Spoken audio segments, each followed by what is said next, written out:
Hi everybody, it's Anneke Van Buren from Tampa, Florida. Actually, I live a little bit north of Tampa, but I'm kind of reluctant to put my location more pinpointed. So I'm close to the airport though. That's one of the really cool things. And whether you've ever flown in and out of Tampa or not, I'm not sounding like a booster again, but it's actually been rated one of the pilot's favorite airports to fly in and out of. It's got a nice landing access, super terminal area, easy to get around, and it's small enough that it's not a nightmare to get in and out of. So whenever I do fly, I always fly in and out of there. Orlando is a 2-hour jaunt for the airport, and if you want to go and sit at the airport with 80 million families with 80 million children, go for it. Mine are grown up and gone, and just now the scream of a baby on an airplane, I have to sit there and go, be nice, be nice, be nice, you're a grandmother. Right in this ear and right out the other. So anyway, we're mixing up. When I say we, it's the royal we, an espresso martini today. So what I did in preparation for this is this morning I brewed a pot of espresso. I haven't had it in years because sometimes I have a problem with coffee. It just bothers me. And although I love it, I can't have it that often. But I thought, well, if I'm going to mix this up, I have to have espresso. And I used to have a wonderful espresso machine. But I think of those of you that know it, know that unless you buy the really top of the line expensive ones, they don't last that long. And so over the years, I just grew away from the espresso. So I made a pot of espresso this morning. And where am I? Hey, let me look.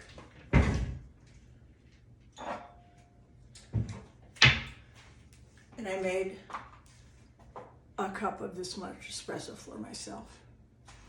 And then I covered it, I know you're gonna all cringe, with sugar-free whipped cream and a sprinkle of cinnamon. And you know what? That was enough caffeine. And it didn't bother me.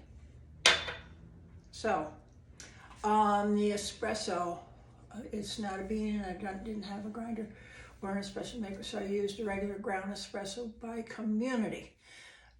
It's a brand that seems to be coming into this market here. It's less expensive. It's like $8.59 for 12 ounces, but it's good coffee. I'm not a fan of Starbucks. Sorry, folks. I hate the stuff. So this is what I did. I brewed up espresso this morning, and then I put it in this shaker, and I chilled it in the fridge. And then I had an appointment in Tampa this morning, personal one that I had to go down to. And then I came back up and I made a big container of simple syrup. And I didn't have, so I'm gonna just put it in kind of a squeeze bottle thing, keep it in the fridge. If I need it, I'll use it. I could have used stevia, but I'm already putting Kahlúa in this recipe. So it's vodka. It's 2 ounces of vodka, a ½ ounce of Kahlúa. I'm using Kettle One. I don't know if you can see it or not. The particular liquor store that I went to didn't have Areca, but those are my two go-tos. Then a ½ ounce of Kahlúa. Excuse me, ragweed season.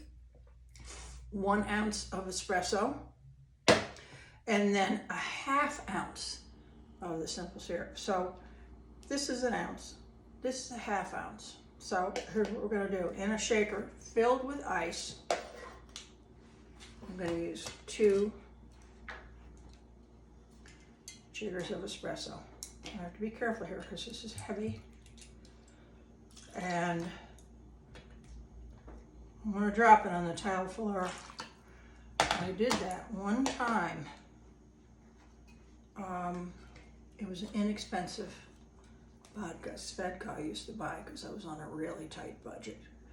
And I had this lovely Victorian townhouse in Saratoga, New York. That's a whole other story, living in that city. And I picked it up and just dropped it on the hardwood floor. And then I looked down, and all those little chips had flown everywhere, and my feet were. Yep, I won't go into the details. So that's why I'm a little goosey when it comes to this. So 1/2 ounce Kahlúa. This side, this Anneke. All right. Now you don't have to add them in this order, but this is just what the recipe calls for. 1 ounce of espresso. So then I'm going to turn it around.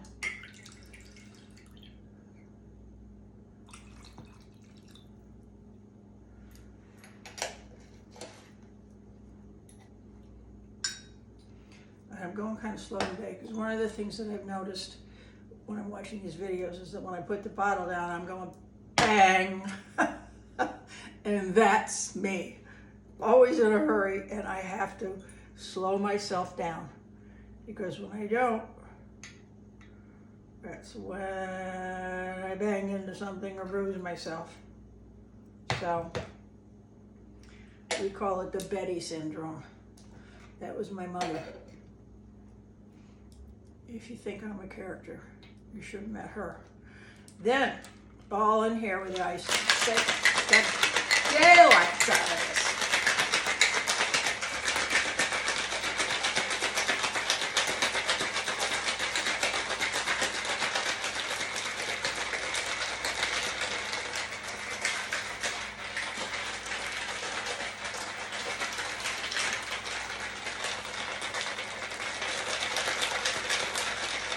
Ooh, it's getting really cold. And my fingers are about to freeze to the shaker. Woo! I think it's time to stop. Give it a little tap or two. And let's see what happens. This is my right out of the freezer glass. And it doesn't quite have the foam on it that it said it would. Maybe you have to do one of those really fancy espressos. So it's supposed to form a foam. All right. I have more in here. I'll shake it again and see if we can get it. So let's see. I feel that kind of full.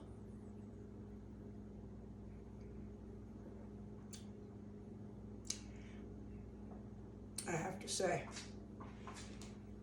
it's really good. So if it were foamy, it would be kind of cool. I'm wondering if you couldn't put just a little heavy cream in there. And then throw those chocolate coffee beans on top. That would be good, wouldn't it? All right. Later. My cleaning lady's coming over this afternoon, so she gets through around 4 o'clock. Maybe we'll sit down and have a cocktail together. So, what am I wearing? Well, I'm going to push all of this aside. And let me do this because it's going to stick and I don't want anything to spill here because I moved too fast, which is my want to do. And this is a midi dress, which means it's long. And as you can see, it's sheer lace. Arms, the body.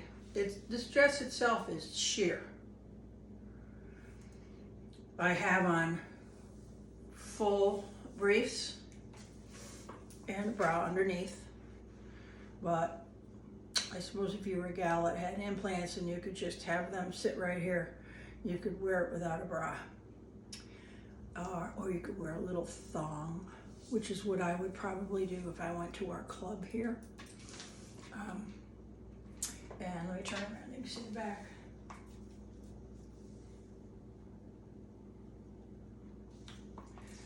This would probably be something that I would wear for like New Year's Eve. I would not wear this to dinner in Tampa. How I would wear it though is if I had a slip. Like a slip that came all the way down and went right to the knees. And then this part would be just as you see it, and the legs and the arms and part of the back would be sheer. So what did I wear on the bottom? Well, here, let me just kind of scoop right up here. And these are lace pumps. And they're sheer. They're nude. Let me take them off and I'll show them to you. These are really cool. Look. So when you put them on, it takes on the color of your skin. There we go. Did you ever try balancing on one high heel? So there you are. That is an espresso martini in this beautiful lace gown. Cheers.